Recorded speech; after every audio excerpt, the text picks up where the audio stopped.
అందరికీ. అందరూ ఎలా ఉన్నారు ఫ్రెండ్స్? బాగున్నారా? ఈరోజు మన ఛానల్లో నేను చేయబోయే రెసిపీ చిక్కుడుకాయ టమాటా కర్రీ. ఈ కర్రీ అనేది చాలా సింపుల్గా, చాలా ఫాస్ట్గా కూడా చేసుకోవచ్చు. కర్రీ అనేది చాలా టేస్టీగా ఉంటుంది. ముందుగా ఈ రెసిపీ ఎలా చేయాలో చూసేయండి. ముందుగా చిక్కుడుకాయలని అటు ఇటు పీసులు అనేది తీసుకొని ఉడికించుకొని పక్కన పెట్టుకున్నాను. ఇక్కడ ఒక 3 టమాటాలు, ఒక ఉల్లిపాయ, కరివేపాకు, ఒక 2 పచ్చిమిరపకాయలు ఈ విధంగా కట్ చేసుకొని పక్కన పెట్టుకున్నాను. ఇప్పుడు పొయ్యి వెలిగించుకొని పొయ్యి మీద కడాయి పెట్టుకొని కర్రీకి సరిపడినంత ఆయిల్ అనేది వేయాలి. ఆయిల్ కాగిన తర్వాత కట్ చేసి పెట్టుకున్న ఉల్లిపాయ ముక్కలు, అలానే పచ్చిమిరపకాయ ముక్కలు, అలానే ఒక స్పూన్ అనేది జీలకర్ర వేసుకొని ఆయిల్లో మంచిగా ఫ్రై చేసుకోవాలి.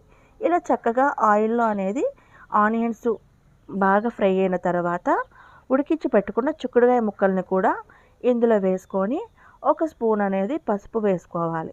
ఇప్పుడు ఆయిల్లో చిక్కుడుకాయ ముక్కలు కూడా మంచిగా వేగాలి. చూడండి, ఈ విధంగా బాగా ఎర్రగా వేగాలి. ఇది వేగేలోపు ఇక్కడ నేను టమాటా ముక్కలు, అలానే చిన్న సైజు అల్లం ముక్క, అలానే ఒక 5 నుంచి ఒక 10 లోపు చున్నులపాయ రెబ్బలు వేసుకొని మెత్తగా మిక్సీ పట్టుకోవాలి. ఇప్పుడు చూడండి ఫ్రెండ్స్, చిక్కుడుకాయ ముక్కలు అనేవి మంచిగా ఎర్రగా వేగిపోయాయి. ఇప్పుడు మనం మిక్సీ పట్టుకున్న ఈ మిశ్రమాన్ని కూడా ఇందులో వేసుకోవాలి. చూడండి, ఈ టమాటా ప్యూరీ కూడా దాంట్లో వేసేసుకొని సిమ్లో పెట్టుకొని చక్కగా ఎర్రగా ఫ్రై చేసుకోవాలి.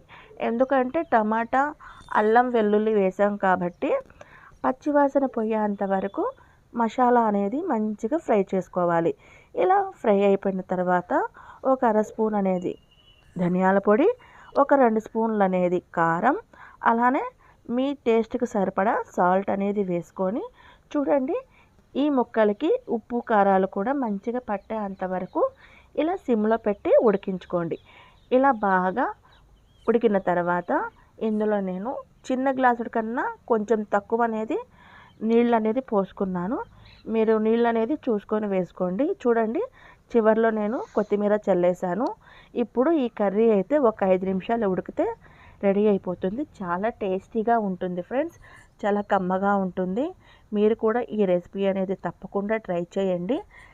మీరు ఎప్పుడు చేసే విధంగా కాకుండా ఇలా ట్రై చేయండి, మీకు చాలా బాగా నచ్చుతుంది. చూసారా, కర్రీ అయితే రెడీ అయిపోయింది. రెసిపీ మీకు నచ్చితే లైక్ చేయండి, షేర్ చేయండి, నా ఛానల్ అనేది సబ్స్క్రైబ్ చేయండి. ఇప్పటి వరకు ఈ వీడియో చూసినందుకు thank you so much friends. కొత్తగా నా ఛానల్ చూస్తుంటే నా ఛానల్ సబ్స్క్రైబ్ చేయండి ఫ్రెండ్స్. మీకు ఎలా ఉందో రెసిపీ అనేది కామెంట్ చేయండి. Bye friends.